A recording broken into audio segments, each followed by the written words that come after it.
This Week in Startups is brought to you by Embroker. The Embroker Startup Insurance Program helps startups secure the most important types of insurance at a lower cost and with less hassle. Save up to 20% off of traditional insurance today at embroker.com/twist. While you're there, get an extra 10% off by using offer code TWIST. Masterworks, the first company allowing investors exposure into the blue chip artwork asset class. Twist listeners can skip the 17,000 person waitlist by going to masterworks.io and using promo code TWIST.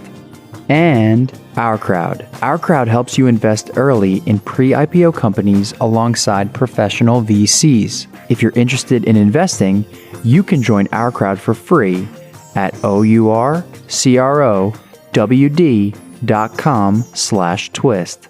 Hey everybody, welcome to This Week in Startups. I'm Jason Calacanis. I'm an angel investor here in the Silicon Valley, the San Francisco Bay Area, and I've been investing in startup companies for the past decade, starting companies and acting as a journalist in tech before that. So I've sat on both sides of the table and reported on both sides of the table. And one of the things I'm most proud of in my career is the fact that I now share my deal flow. What does it mean? Instead of just placing a $25 or $50 or $100,000 bet on a startup, now with something called thesyndicate.com, which we own, it's basically a website that has 7,000 members, I can share a deal with other angel investors and they can participate alongside me. I'm really happy to have Hank Leber here today from Giggster. And the reason I gave that little plug for thesyndicate.com in the beginning was because Hank's the co-founder of Giggster, and Giggster is the largest syndicate we've ever done. I won't say the exact amount, but millions of dollars flowed into Giggster.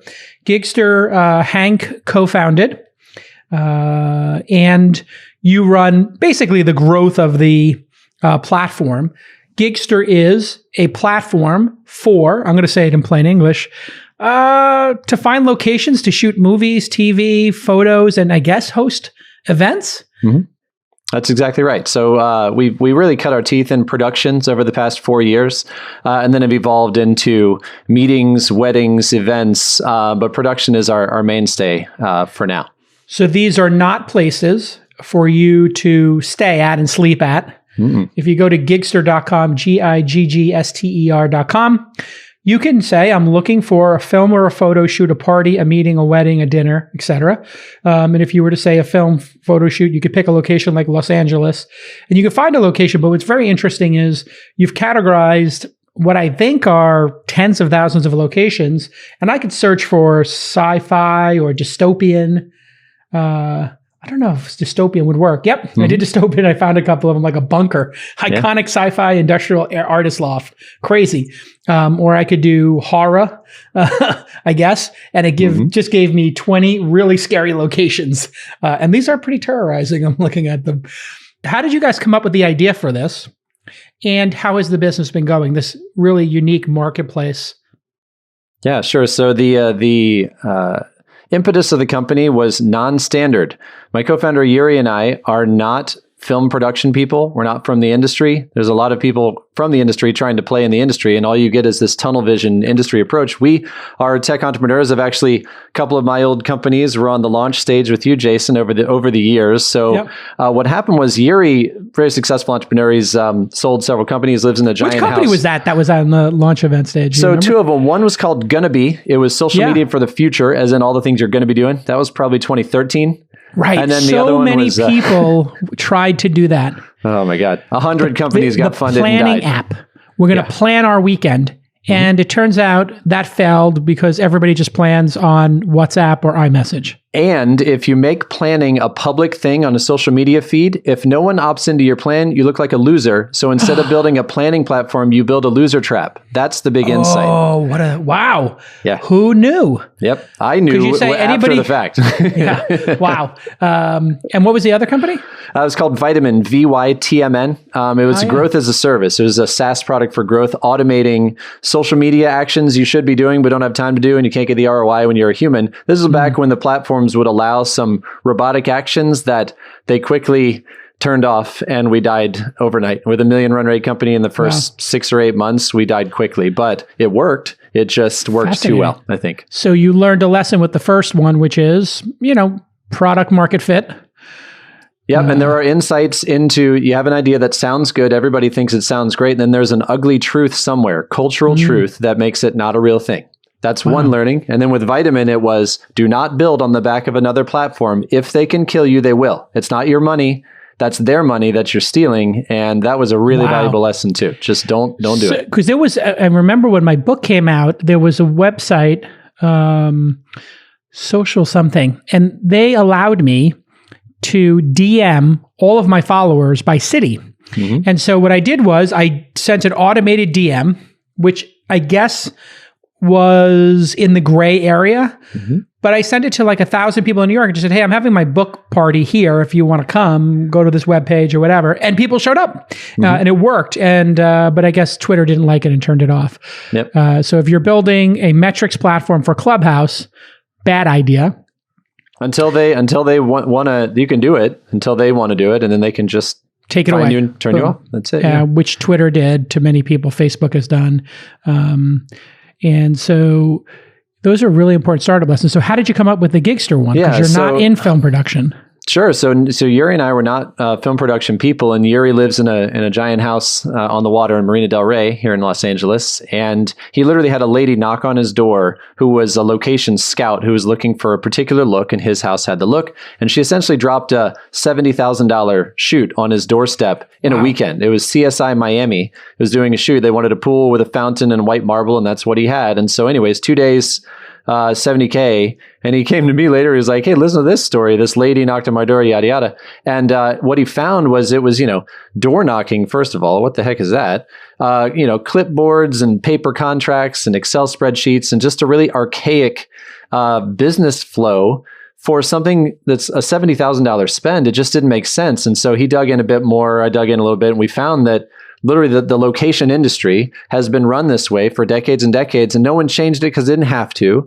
And there was no platform for finding and booking production locations. Now, there are plenty of platforms for locations for like events. And of course, the short-term rental space, Airbnb and HomeAway, VRBO, they're very, very different beasts. You cannot book a production in an Airbnb. It's in their terms of use. They will ban you for it. It's a bad thing because the impact of a production is very different from the impact of a family stay overnight. It's, 30 in fact, people. A family stay is no different than you staying there as the people who own the residence. Whereas a film production means you might have an electrical truck or porta potties or 50 people show up, as I learned when somebody disregarded the rules and had a party at an Airbnb I used to own.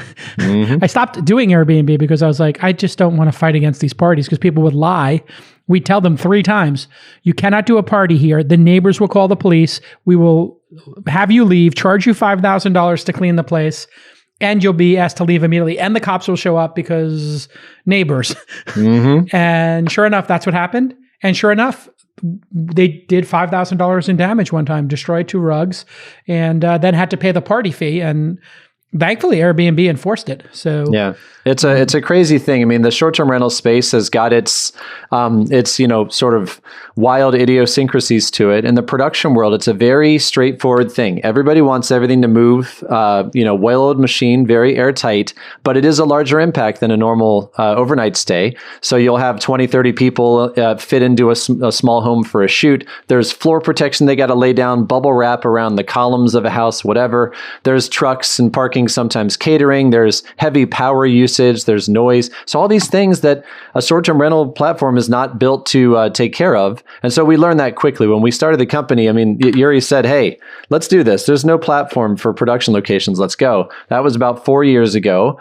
And we quickly built the MVP, the kind of feeling like an Airbnb. And what we learned really quickly in that first year is a production could interact with a homeowner directly on a website and book it like Airbnb. But if it's a larger production, anything above, $2,500, $3,000 a day and up, those are professional productions that expect professional handling of the location, and they don't want to talk to some homeowner because they have questions about permitting and ordinances and logistics and parking and, all of this stuff, and they don't want to talk to homeowners. So we have a services element to our business for the larger, this is like Netflix and HBO, Hulu, Showtime, all the brands and their commercials, music videos. So we have that element as well, which gives us a really nice comprehensive platform where the biggest of the big can book locations through Giggster, as well as a TikToker looking for a half hour by a pool. What's really interesting is I had a friend who was doing this in Los Angeles, had an incredible Malibu house.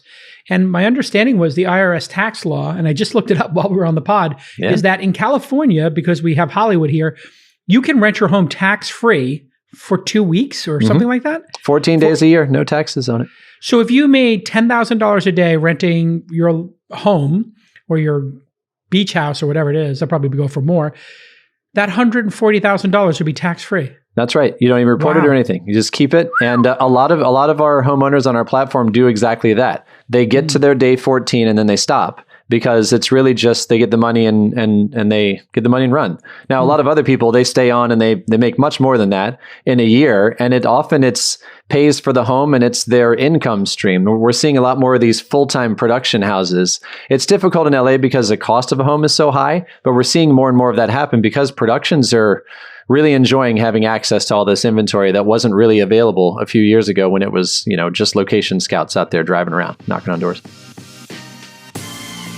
Every startup needs business insurance. Please get your business insurance tight. And you don't need to look any further than my friends at Embroker. If you don't have insurance, you basically failed the first step of running a company. Prices are 20% lower and you're going to get better coverage than incumbents when you use Embroker. You can go from sign up to quote and purchase in just 10 minutes. It can take weeks when you use the large, slow incumbents. The process is so transparent. There's no opaque pricing. You're not going to get jerked around like on these other, incumbents. I'm telling you, I've been through this before. And there are 4 types of insurance you need to know about. Cyber insurance, hacking. Everybody gets hacked. If you have cyber insurance, you're protected. D&O insurance, directors and officers. This means if somebody does something dumb in your company, your board or the management team has attorneys to protect them. Errors and omission. This is super important. When you're scaling and you have major customers using your platform, they're going to ask you, do you have E&O? It means if you make mistakes, you're covered. And finally, EPL. Sadly, this is very critical. Employment practices liability. This covers harassment and wrongful termination and other type of employee issues. And there's no better place to get it taken care of than with my friends at Embroker. To instantly buy custom-built insurance just for startups, go to embroker.com/twist. Let me spell this for you. EMBROKER.com/twist. And while you're there, you're going to get an extra 10% off using the offer code, TWIST, TWIST.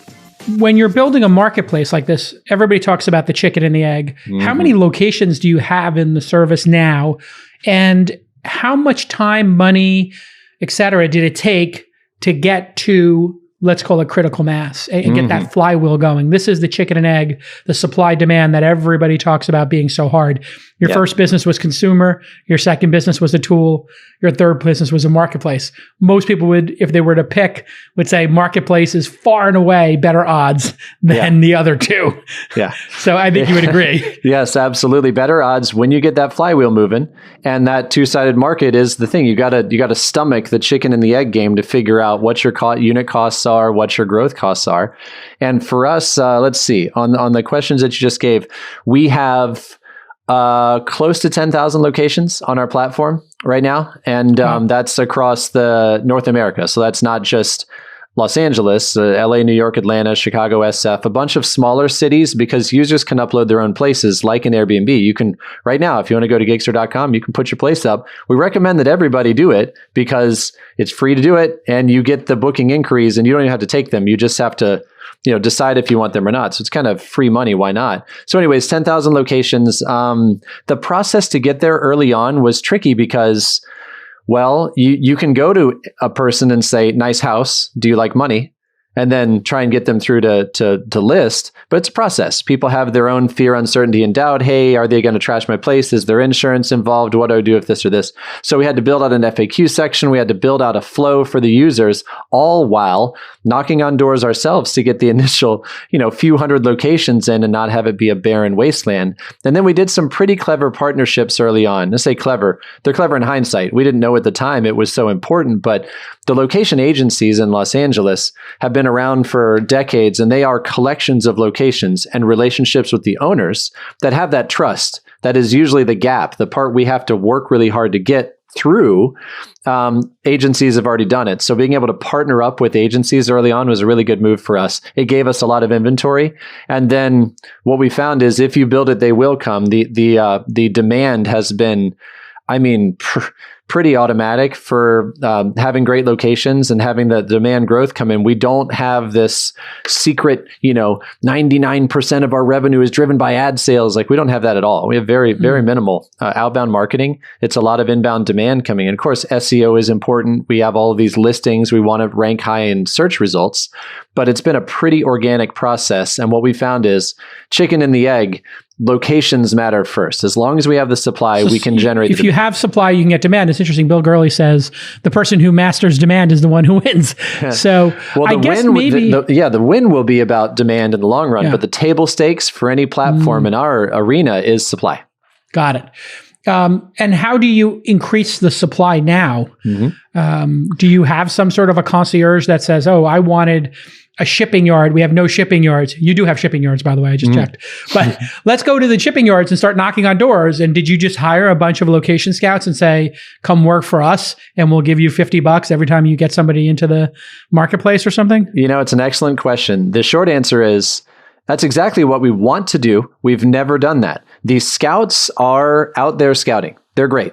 Early on in our life cycle, scouts thought that we were trying to do what they do. And we had some bitter, we have enemies out there who are like, "Oh, you guys are trying to take my job." We don't want to scout. We don't want to find new places. We don't want to have that artistic eye and go driving around neighborhoods. That's not scalable at all. We want to partner up with those. We want to empower those guys and gals. And what we're doing now, what we're seeing is scouts are loading their locations onto our platform because they've collected them over the years. And so it's a nice synergy. And we want more of that. Absolutely. Now, if there's a giant, like a Netflix production or a movie or something that comes to us, we have relationships with them and they'll say, "We want gargoyle statues and an infinity pool overlooking downtown." And if we don't have that, I haven't checked on that one, but if we don't have that, we would hire a scout to work on that with us, or we would talk to other scouts who might have it. So we do have that. And we're doing that more and more because it's a very important part of the business is filling a specific need for a movie that needs something very unique. Let's talk about the financing and the growth of the company. You guys, am I correct, self-funded? Yep. So it was bootstrapped. It was internally funded and self-funded for the first 3.5, almost 4 years until this latest raise involving you and the syndicate. We had not taken external money because we were still learning about the process. And LA is a great test market for what we're doing because it's the hardest. It's also the biggest. And as long as we can figure out LA, that's like our MVP. And so our MVP phase has been a little longer than most ultra super high growth, ridiculous companies, 3 months. It was 3 years, but now we have a really solid base of a platform and a marketplace to be able to scale properly and quickly and efficiently. So we're proud of that fact, but it made us move more slowly than some traditional tech startups would do. All right, let's go through what happened with the funding because everybody, every founder I talk to is trying to figure out how to get funded. Yeah. You did the right thing. You self-funded until you hit, let's call it, I don't know if you're comfortable saying, but we hit enough to know that we had a solid business regardless of funding. Great. And or if we wanted to grow, this would be our cost. Like we just knew our business well enough to not have a lot of guesswork in the pro formas. As opposed to your last two businesses where you raised money without product market fit and not knowing it. So then you're basically taking investors' money and have to have that death march of it's not working, it's never going to work, your money's going to get burned. Not that I mind that. I mean, I look at all these startups as experiments, but you basically said, let's just skip all this and go to the Series A, essentially. And I think we would both agree this is a Series A style financing, even though we might call it a seed round. Were you out looking for money? Did you happen to see me tweet about Remote Demo Day? So people who don't know, we started something called remotedemoday.com. It's free for 7 founders to pitch to our syndicate. Typically 500 people show up in person, and then the other 7,000, 6,500, 7,000 will watch it on replay. If the syndicate wants to invest, they place their bet, as it were, and it is a bet when you're betting on startups. It's a proper terminology. You can call it an investment. I prefer to look at it as a bet because so many of them go to zero, just like poker hands. There's a winner for every loser, or sometimes 2 losers for every winner, sometimes 3 losers for every winner. So how did you find out about the Remote Demo Day thing we were doing, and how did you make the decision and process here? Sure. So we got to go back a little further. So COVID happened, the pandemic shut down. We'll probably talk about that some here in a minute, but we saw an amazing opportunity. I mean, all the revenue crashed and everything, like everybody did, but it built back out really quickly for us. And we saw that we were quite viable and that it wasn't going to ruin our business. So we looked around at the inventory that would be available now: commercial real estate, office spaces, restaurants, concert venues, all this stuff that's like brand new vacancies all over the world. And what an opportunity to grab a bunch of new supplies. So we thought that's a good reason let's go ahead and hurry up and get out there and scale. It's time to scale. Okay, we're ready. Let's raise. And so we talked to some angel friends and got some initial traction on a little round. And we were most of the way through the round that we wanted to do. And then I kid you not, Jason, Yuri said to me, "Hey, I like that Jason Calacanis guy. I'm not kidding you." He said, I like his style. Do you know him?" And I was like, "Well, kind of. I mean, sure, we've done a couple things over the years, but I don't know. I'd say I know him." He's like, "Well, let's see if we can get him on." And I was thinking, I'll try it out. And so I triangulated you, by the way. I went to Tyler back in the day. I went to a couple other people who I know you're on the board, and I kind of tried to get someone to intro me over. And I actually forget what happened, but we wound up with the launch and Remote Demo Day team, and they said, "Hey, this looks pretty cool. Let's have a few calls." And then 2-3 calls later, we were scheduled for the next one, and we did it, and it was a wonderful experience. But that's exactly how it happened. Yuri said, "Let's go get Jason." So for people who are listening, that is harder to happen in the early days as an investor, but when you build up a little bit of a reputation, you might actually have people ask for you by name. So tell everybody what the experience was of going to Remote Demo Day and raising from a syndicate. You happen to have raised from my syndicate, thesyndicate.com, but of course there are great syndicates out there, from Seed Invest, AngelList, Republic. There's equity crowdfunding. There's a credited only. We did a credited only, but equity has now become a thing. So tell me a little bit about the process. I mean, don't tell me, tell the audience, because sure. I run the process, so I know. Well, I'm a little biased because I had done launch with you twice, so I knew the 3-minute structure, which is not different, right? For Remote Demo Day, it's 3 minutes, airtight. Do not go over by even 5 seconds. You will be shut off. The presentation is 3 minutes. Yeah. So I knew the presentation style, and on the call, it was very similar to this right now. It's a Zoom call. You've got your start and stop time. You do your thing, and then there's a 2-3 minute Q&A that comes in from the 500 investors or so. And, I was very comfortable in that environment because 3 minutes is a good length. It's not too much. It's not too little. You get in there, you tell your thing, you get out. And then the questions that came in were actually really good. We found immediately a lot of value in that network. It wasn't a bunch of, hole poker, so tire kickers. It was some smart people asking really good questions. And so after the call was done, immediately, really in the next week or two, we were getting people reaching out from LinkedIn who were part of the syndicate, asking more questions about the business, and had a lot of really engaged, very smart people. And what we realized is with the syndicate, with yours, it's the money is just part of it. It's the quality of the network of thinkers, of doers, a lot of operators in there. And so it was amazing to see that double value come our way. And then, the interest was there. We had a great call. I think the timing is really good for what we're doing, or at least that's what we heard from a lot of the investors. And the syndicate came in with an investment much larger than what we thought it was going to be. And we've really, really enjoyed the quality of that network. The money is actually secondary to the quality of the network. See, this is, I think, an incredible thing. What people don't realize is when you do a syndicate, you're putting anywhere from, I would say on average, 50 to 250 people into one SPV, special purpose vehicle, an LLC that goes on your cap table. Each of those investors on average is putting in our case, historically, maybe $6,000 each. So if you have 250 people put in $6,000 on average, that's 1.5 million. If they put in 10 on average, that's 2.5 million. You get the idea. And sometimes we have whales in our system, like anybody else, that want to put in 250, 150, et cetera. So there's a big range. We have people put in as little as 2, but they're all accredited investors, which means they're the top 4% of net worth and income in the country.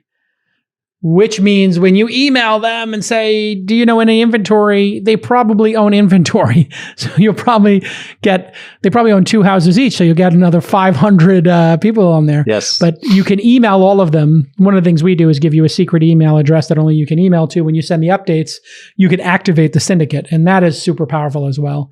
Yeah, and this is for us, the production, event, and B2B spaces world. That's really what it is. It's B2B locations. The network, the importance of network relationships and trust cannot be overstated. I mean, to break into large real estate groups that have thousands of buildings and properties, that kind of thing, management groups of vacation rentals, like all this stuff, you can't just cold email someone off of LinkedIn or whatever. And so we found that to be great within the syndicate. And just as we go, the more people we connect with, the more progress we can do. It's wonderful because there's a B2C element to what we do that appeals to people. They think about their own home, but we're also working with businesses who are looking for, a way to do their business better. So B2B2C, which is very good.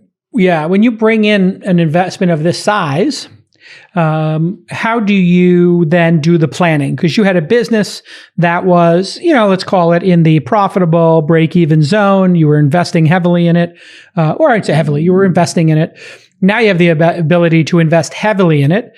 How do you think about deploying the capital in a responsible manner and making a plan with your team? Because you do growth. And I think how you think about growth is something I'm curious about hearing. This harkens back to what you mentioned a little while ago about the difference between having a brand new startup where you don't have product market fit, you're guessing on the fly, failing forward faster, versus having an established business where we know our unit economics, at least in one city, and then we've branched out to a few other cities. We know the basic costs and returns. It was much, much easier. I say easy. It was just different to be able to put projections on capital when you know the returns you're going to get.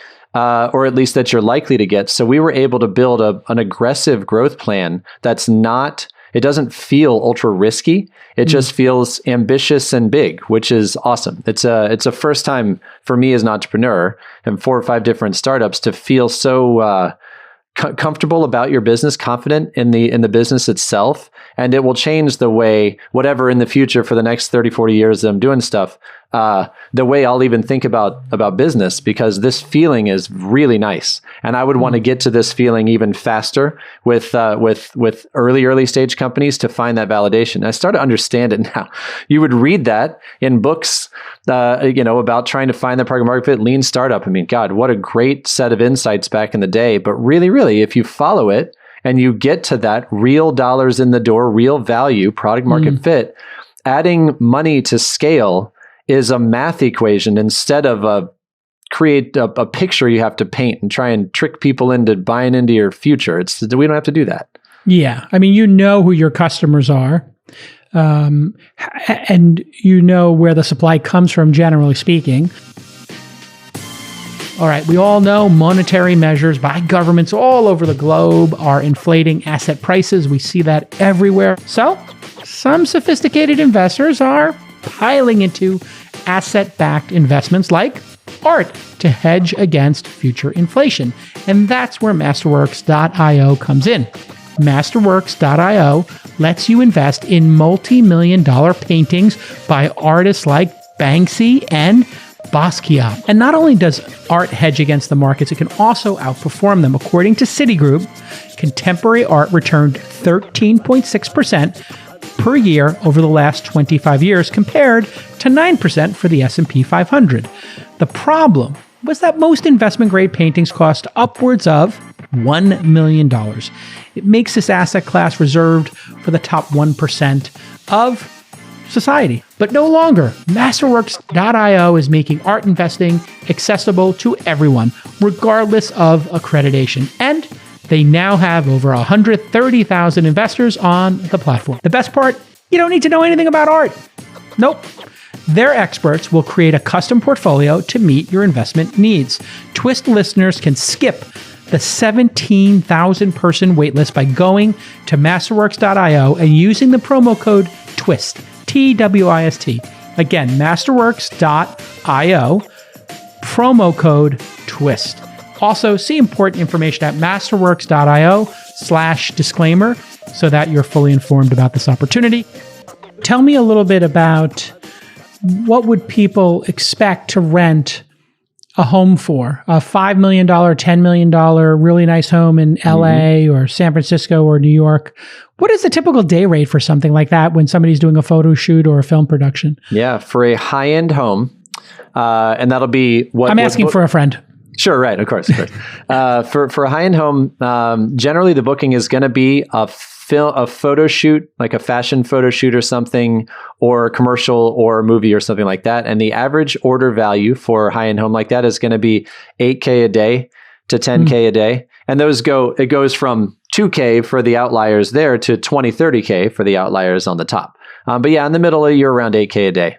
And then when they do a Netflix shoot and they take it over for 10 days, right? Like what does that equal a day? The numbers go wild because it really depends on what exactly they want, what their impact is going to be in there, and how long they stay. So you could see a month-long stay at a home, it's not a stay, a month-long contract shoot that could be $200,000, $300,000. Wow. Or if a season really if you want to do a whole season at a home for The Bachelor or something like that, and they really need that mansion, it's a 7-figure deal just for the location. Wow. So if I move out of my house and let the real world destroy it. Yeah. Do they, do they really destroy the houses and then what happens? Well, okay. So the short answer is no, but when we're talking about professional productions, like stuff you see on mainstream television, no. And the production there's all kinds of insurance in place to take care of that stuff. The new world though, which is a really important piece of our business that is less clear of a picture, is what's going to happen with all of these streaming platforms. And you've got say right now, TikTok has content houses. And if you're not 20, you may not know a bunch about this, but I'll tell you a bit because we've had to learn about it. Is, content house, what's the most famous one is called the Hype House. And Hype House is a mansion or just a high-end home in Beverly Hills in a neighborhood. And it's a group of influencers on TikTok that just live there. And they have collectively, 50 million followers and fans together, maybe 100 at this point. And one brand, I don't know if I'm allowed to say what brand it is, but one brand, lifestyle brand, has pretty much sponsored the thing, and their products are all over the house, but subtly. And that, that's different. That's not a professional TV production. The camera crew is the boys in there that have their phone. So, got it. You know what I mean? So it's a very different thing. And if they tear up the house, I don't know what you do about that. There have been, if you read up, you can Google around on it, there's been police called and, domestic, issues with the neighborhood. So it's not a cut and dry thing, but what we want to do is figure out how to service these because this is a new way to look at TV. There's a new So we're looking. You're talking about these TikTok houses, and then all of these David Dobrik's and I can mention the names. I won't make you mention it, but Jake Paul, Logan Paul, all these idiots who do. No offense, but they do stupid stuff like on the regular, and sometimes criminal, sometimes just offensive, and sometimes just stupid. So or allegedly criminal. So you're talking about people who are young people doing young people stupid things over an extended period of time in your home. They should just basically buy the house at that point. I'm not sure if they should even rent houses. Well, what you may see doing them for reoccurring parties, right? Like reoccurring parties is different than a wedding once a year. You send all the people around you. Like in the neighborhoods I lived when I lived in Brentwood in LA, and I live in the Bay Area now. it's pretty customary for you to send a $500 gift basket to each of your neighbors and let them know, hey, we're having a wedding on this date, or we're having a party at the house. Apologies if there's any noise, do let us know. Yeah. And that basically solves the problem right there. Mm-hmm. And we know that this part of the industry is it's tricky because it's wild. This is the Wild West part of production is, you don't need camera crews anymore. You don't need crews at all. You can reach millions quickly. Brands want to play. Homeowners think they want to play, but if it's like, are they going to tear up my house? Are they going to screw up the neighborhood? This scene hasn't played out yet. And it's just beginning with these content houses. Hype House, not a content house. Sway House. Actually, I said that Hype House was the biggest. I think Sway House is probably the biggest one. Anyways, the idea that these are the new reality TV shows like The Real World was for years and years, and then Road Rules and all that stuff from Gen X and Gen Z. There could be 100 of these. Every brand could get in and sponsor a house and just put creators in and let them live their lives, and then viewers can watch it from 5 different camera angles, and that's how it is. We're actively working in that space to figure out how does it get done right. What are the insurance needs? What are the considerations? Where do we need to pick ranches that are 2 miles outside of, a neighborhood in like Calabasas? Yeah, that would be better. Yeah. When you have 5 acres around the house, if you play music loud, there's less chance people are going to call the cops. The beauty of our platform being as large as it is we have plenty of those. And so we have the supply. Is there a major demand for these TikTok social media houses? So is this like becoming an actual thing? We're seeing an increase in smaller and smaller bookings a lot. So can't say that it goes all up the food chain, but that's one of our bets is that, brands and creators will continue to work up the food chain and do larger and larger things together, where the traditional production world, that hasn't changed much over the past 50 years. Not really. Cameras got lighter and crews got smaller, but it's really the same stuff. This is the new world where it's like, I don't know. You mentioned maybe a creator should own a house. What if Red Bull owned a house and they did whatever they wanted to at it? You know what I mean? It could be that. What if we owned the houses? I don't know. Not that we're going to spend the money that way. Well, I do think that eventually Airbnb, which is the closest corollary to what you're doing, I think Airbnb did start to look at it and say, well, maybe we should own some inventory here. Did they ever do, to the best of your knowledge, did they ever do that? Not to our knowledge, they didn't. They were happy being able to say, we don't own any inventory. Largest hotel group in the world without any buildings, that kind of talk. And also, it probably, if you look at what happened with the pandemic and the slowdown they had just before coming back on, that would have been a double nasty hit to have a bunch of mortgages to have to pay for. You look at asset light marketplace versus asset heavy.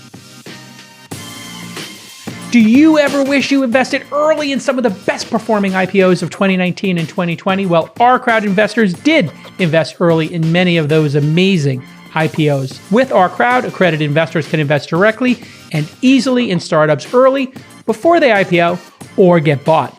OurCrowd investors have benefited from companies IPOing like Beyond Meat and Lemonade. Both have seen big returns since going public, and some of the companies have been acquired by buyers like Intel, Nike, and Microsoft, Oracle, and Uber. Yum, yum. The investment professionals at OurCrowd have already invested hundreds of millions of dollars in over 200 companies with dozens of exits. Today, you can join OurCrowd's investment in Nexa 3D. According to the deal memo, this is a 3D manufacturing innovator that's shaping the future of a projected $150 billion market. Nexa 3D's best-in-class solutions give customers a productivity advantage of 20 times their competitors and up to 85% lower costs. You can get in early on Nexa 3D and other unique opportunities at ourcrowd.com/twist. I recently wet my beak and placed a small bet on Cyabra, a company that uses AI to uncover disinformation and expose fake news on social media. The OurCrowd account is free. Just go to OurCrowd.com/twist. OurCrowd.com/twist. Let's get back to this amazing episode. Airbnb and Uber laid off staff when the pandemic looked like it was going to be acute. And then they were able to scale their supply and demand. If there's no rides, then you don't need drivers, right? Yeah, their overhead was relatively small. And if you look at, I don't want to tattle here, I think it's headlines already out there, but there's a company called Breather, which has been out there, raised a bunch of money and went under quickly. Oh, did Breather go under? I looked at investing, and the thing I was having a hard time with with Breather, and I really like the concept of it. It looks like the website is still up, so I'm not sure. Yeah, it was a couple of months ago, maybe a month and a half ago. What happened was they had all these leases on the buildings. And then when the buildings went empty and everything dried up, they were on the hook for the leases, and it tanked them quickly.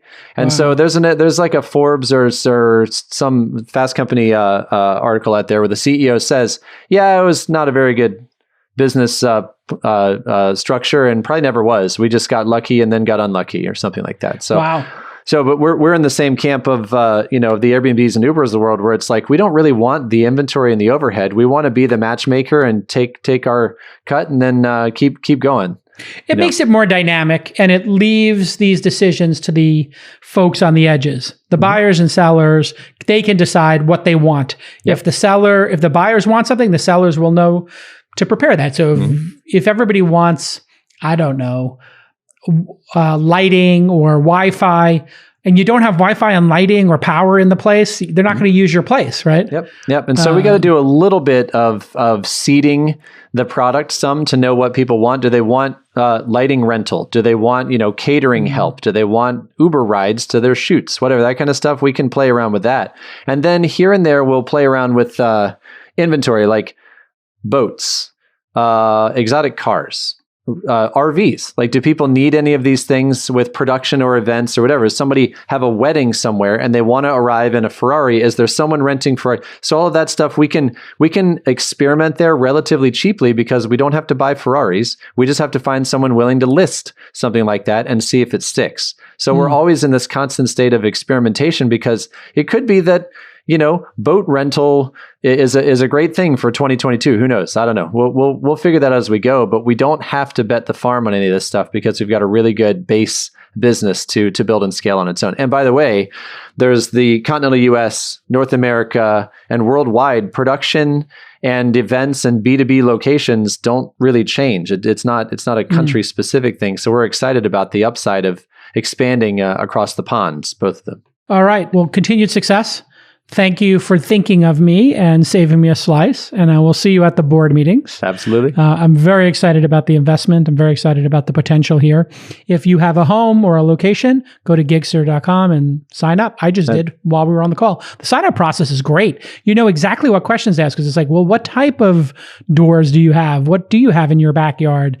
What are the windows like? What water features do you have? What is it, wood floors, or is it tile floors, or is it rugs? Like, it's really smart. And that is informed by a lot of productions asking us those questions when we didn't know the answers. And so those are data informed, to say the least. What has happened in terms of pandemic, just in a nutshell? Yeah, sure. So when the pandemic happened a year ago, everything went down to zero, like everybody did pretty much for at least that back half of that month. And then we kind of didn't know how productions were going to react to a shutdown that was indefinite.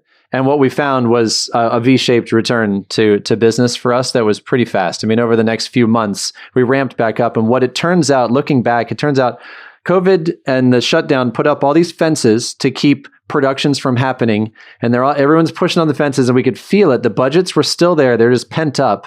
And then a bunch of little guys came sliding under the fences, and we saw a lot of little productions, and then larger and larger and larger through the Q4 of last year. And then pretty much now, the big ones are all back on. Everybody's figured out their safety protocols, vaccinations, all of this happening. So we watched production say and demonstrate we're not going to be shut down for that long, and we're not going to be held back, because the whole world ate up all of the content of the world over the past year. So they needed to make new content. Everybody's really hungry for the next episode or whatever. So never been a better time to be. I mean, we really timed it really well to be an established business going into COVID, because now it's better than ever. We're doing bigger and better numbers than we ever have.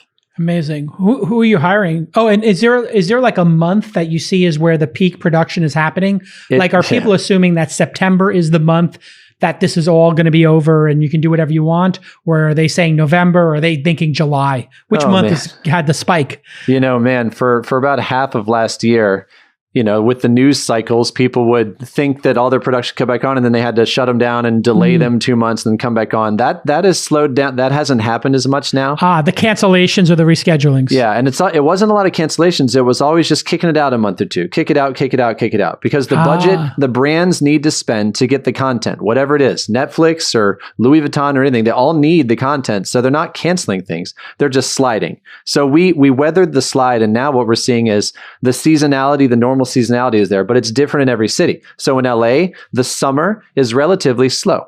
And the fall and winter are big because the weather's awesome here in the fall and winter. Yep. And people come from other parts of the country to shoot in LA.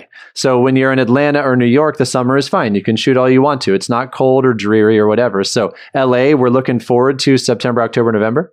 And in Atlanta, we're looking forward to right now, and New York the same, and Midwest. It's fun to explore new cities because they all have different rhythms to them. They have different personalities, like what production personalities, how they act in New York is very different from Atlanta, different from LA, different from Toronto. And so that's one piece that keeps us on our toes is it's not absolutely cookie cutter.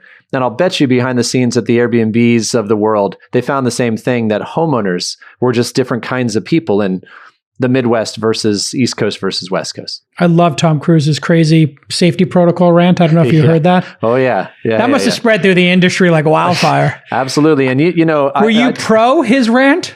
I have to say that when COVID started, we didn't know if we were going to have to come up with all of the safety protocols to represent our homeowners for productions. And it turns out we didn't at all. The production companies jumped to it, and they were inventive in a way like I've never seen. This really archaic industry that's resistant to change.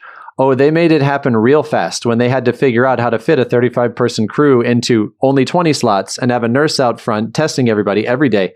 They figured it out. So it made production happen, come back on faster because they figured it out. So it's good that everybody was working hard to get it right.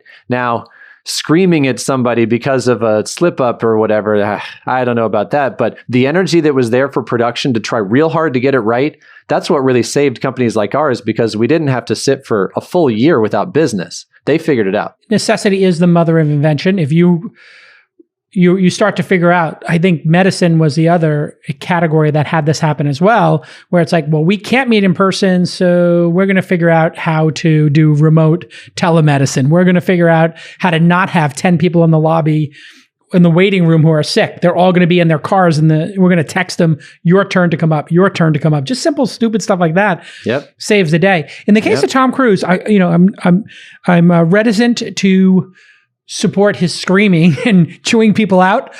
I will let people know that the people who he was chewing out were flaunting, allegedly, the rules. They were literally going out and smoking, taking off their mask, and being within like 12 inches of each other, goofing off.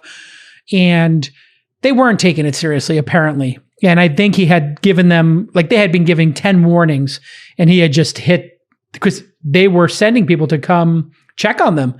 Now, if you got 3 grips or lighting or camera operators hanging out in the alleyway with their masks off, smoking, talking to each other, I mean, you're going to get shut down. Yeah. And what's going to happen? You're all going to lose your job. So he's yelling at them, please don't make your money go away. Now, if you're yelling at somebody to get out of the way of a moving train, nobody would feel bad about that. Right. If you're yelling at somebody who's doing something incredibly stupid, that damages everybody's ability to put food on the table, there's no reason to yell at people in a normal context. But this one is in a gray area where... And we've actually found also that production companies, and for production companies to do what they're supposed to do, whatever that is, from COVID protocols to permitting to treating a neighborhood right, that's a really important part of our business that we've worked hard on all the way through to keep in place is quality productions and quality experiences. Because if a production is going to be careless and roll into someone's front yard of your neighbor and park a truck over there because they don't care and make a ton of noise and be disrespectful, that's not good for the ecosystem. And that's not something we want to support at all. We could have said growth above all else and just screw it. Let's just go burn up the industry, but we don't do that. Quality matters because production companies need their reputation to be held to accountable for their behavior. Otherwise, you get entire neighborhoods shut down because of a real bad production. And that's happened in LA for years and years. And we do not want to be a part of it. And we definitely stay on the right side of the rules there and have a great relationship with the city and the permit office, Film LA and everything, because it's important to do it right. There is, I'm just learning about this from my researchers, there is a Clubhouse Media Group, which is a publicly traded content spaces digital studio brand incubator that is now worth $900 million, is publicly traded in Santa Monica. Did you know this company? Do not. Would love to know them. The Clubhouse BH is their Instagram. It's like a roll-up, I guess, and a seed fund and a brand incubator. It's like a TikTok real estate operator. I mean, this is what the world's come to. We were wondering like what jobs would replace, working in fields and when the robots took all these jobs and self-driving cars. You're literally going to get paid to live in a house and create TikToks and entertain each other. And you have a manager who's your relationship manager. It's crazy. That's what they do. The world has gone bonkers. The Clubhouse. I think we need to BH. figure out, we would have to have these guys on the show. Yeah. But they benefited, I guess, from some stock market confusion with Clubhouse, like the actual Clubhouse, the chat thing. Well, listen, continued success. Anything to plug? You hiring people? Do you need to fill positions? Absolutely. So depending on how wide the audience for this goes, I can tell you that people who are in the production industry, who understand the value in software and a platform making things work better, faster, easier, awesomer. We love talking to those people, ones who are in the location side of the business or productions at all. So no shortage of wanting more of those smart people with us on our team. We have a bunch of different roles and stuff that we want to do in LA, in major cities all over North America. This is not about LA. Yeah, so if you are a location scout production person who works on a project basis, but wanted to have the excitement of working at a startup and maybe even getting a little bit of equity in it, as opposed to working project to project, which is a great lifestyle as well. But if you wanted to have the startup experience and you were working as a location scout, this could actually be a pretty cool gig at Giggster. Absolutely. All right. Listen, thank you again for having me on the cap table. Thank you for thinking of Jason, and congratulations to all the syndicate members who invested, and hopefully you deploy this well. Do you have a chance at tripling revenue with the money we gave you? Oh, absolutely. I'll be disappointed if we don't. Okay. Here's the deal. If you triple the revenue that with the money we gave you, without unnatural acts, don't go take it to Vegas and put it on a 3-to-1 odds. Don't put it on black and try to hit 2 roulette with spins in a row. But if you triple the revenue, we might want to come back to the trough and feed again. So the syndicate keeps getting bigger and bigger.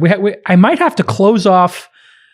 I'm thinking of either making it $1,000 to join or stopping accepting people right now because I don't have enough inventory of startups to invest in. And then the people who are in it at thesyndicate.com are slurping up all the deals. So we need more deals, and we need more deals like Giggster, companies with, call it 6 to low 7 figures in revenue, strong teams, some amount of growth. Doesn't have to be crazy, but product market fit with modest growth. And we're ready to put in a couple of $1 million. Let's do it. All right. We'll see you next time on This Week in Startups. Bye-bye.